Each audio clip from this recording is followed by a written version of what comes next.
In today's video, I'm going to show you how to make your very own chicken stock.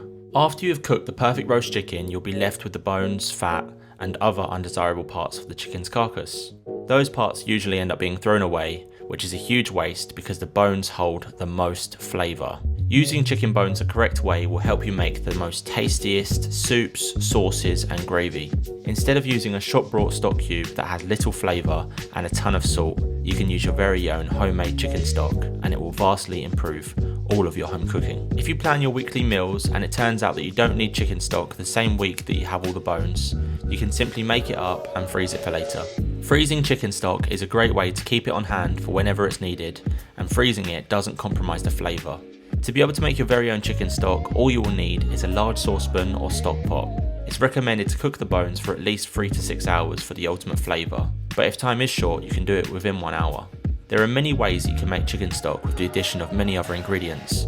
Feel free to adjust our recipe as you feel. Some people like to add onion, carrot, parsley and celery to their stock, but we like to keep it simple, so that we can add the ingredients that we want to our main meal.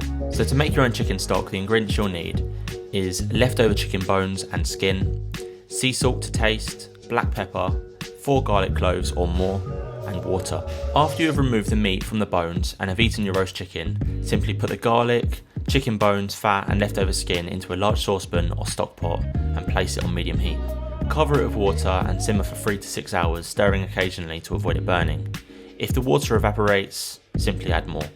After the stock has been made, simply sieve it into another pan to discard the bones and garlic. Season with salt and pepper to taste. You can either use the stock right away in your recipes, or you can put it into a container and place it in the fridge or freezer for later.